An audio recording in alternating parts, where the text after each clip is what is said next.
यह कहानी है एक मेहनती किसान की, जो कि बहुत मेहनती था।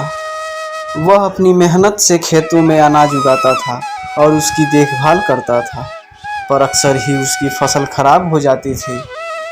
कभी सूखा पड़ जाता था तो कभी बाढ़ आ जाती थी, या कभी तेज धूप और कभी आंधी आ जाती थी। कोई न कोई वजह से उसकी फसल खराब हो जाती थी।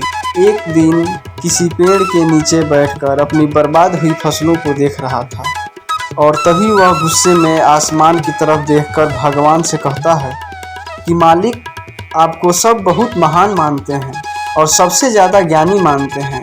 कहते हैं कि आप सब जानते हैं, लेकिन मुझे ऐसा लगता है कि आपको कुछ भी नहीं पता। मुझे यह लगता है कि आपको यह भी नहीं पता होगा कि फसल कैसे होती है। अगर आप यह जानते होते तो हर समय जो बाढ़, आंधी और तूफान आते हैं वह कभी नहीं आते। आप नहीं जानते कि कितना नुकसान उठाना पड़ता है हम किसानों को। अगर मेरे हाथ में शक्ति होती कि जैसा मैं चाहूँ वैसा मौसम हो जाए, तो फिर आप देखना मैं फसल को कितने अच्छे तरीके से उगाता हूँ। तभी उतने में ही ऊपर से एक आवाज़ आई, ले मैं तुझे यह ताकत देता हूँ कि आज से तू जैसा चाहे वैसा मौसम करके अपने फसल को उगा सकता है और अपनी फसलों की हिफाजत कर सकता है। 1-2 दिन गुजरने के बाद किसान ने फिर से अपने खेत में गेहूं की फसल उगाई। अब किसान के पास तो शक्ति थी, वह जैसा चाहे वैसा मौसम कर सकता था। तो किसान ने आंधी, तूफान और बाढ़ कुछ भी उसने अपने खेतों पर आने नहीं दिया। किसान ने अपनी फसलों को बर्बाद होने से बचाया, और उस साल उस किसान के खेत में ऐसी फसल हुई जो पहले कभी नहीं हुई थी। मन ही मन किसान बहुत खुश हो रहा था, और साथ ही साथ यह सोच भी रहा था कि भगवान को बताऊंगा कि इसे कहते हैं शक्ति का सही इस्तेमाल। कुछ दिन और गुजरने के बाद फसल काटने के लिए तैयार हो गए। किसान बड़े उत्सुकता के साथ फसल को काटने लगा, पर जैसे ही उसकी नज़र गेहूं की बालियों पर पड़ी तो वह हैरान हो गया, क्योंकि उन बालियों में गेहूं के दाने ही नहीं थे। गेहूं के एक भी बाली के अंदर गेहूं का दाना ही नहीं था।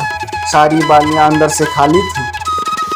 अब वह किसान बड़ा परेशान हो गया और फिर से भगवान को पुकारने लगा। वह ज़ोर ज़ोर से चिल्लाकर यह कह रहा था कि भगवान, शायद तूने मुझे कोई सज़ा दी है।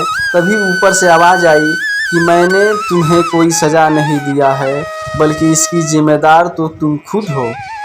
तुमने अपने पौधों को संघर्ष करने का मौका ही नहीं दिया। ना तो तुमने उन्हें आंधियों से जूझने दिया, ना ही तेज़ बारिशों से सहने दिया, और ना ही धूप में तपने दिया। एक भी चुनौती का सामना तुमने उन्हें नहीं करने दिया। इसलिए सारे पौधे अंदर से खोखले रह गए। जब आंधी, तूफान, तेज बारिश और धूप पड़ती है, तभी यह पौधे संघर्ष करते हैं, और इसी संघर्ष से ताकत पैदा होती है, जिसमें पावर होता है, एनर्जी होती है, और इसी संघर्ष से गेहूं का दाना बनता है।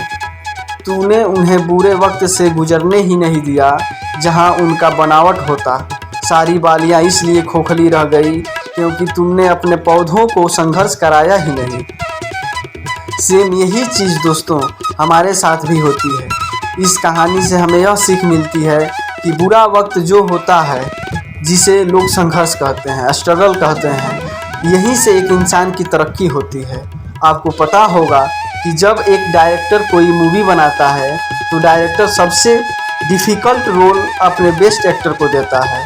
तो जब भी आपको ऐसा लगे कि आपकी ज़िंदगी में तकलीफ़ है, बहुत ज़्यादा प्रॉब्लम्स है और आपकी किस्मत ख़राब है, तब खुश हो जाइए, क्योंकि उस भगवान ने यह सारी प्रॉब्लम्स आपकी लाइफ में ही क्यों दिया है।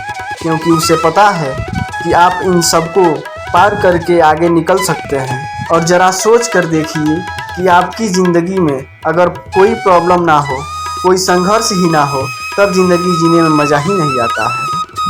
अगर यह कहानी आपको अच्छी लगी हो तो इस वीडियो को लाइक, शेयर, कमेंट और चैनल सब्सक्राइब करें। धन्यवाद। आपका दिन शुभ हो।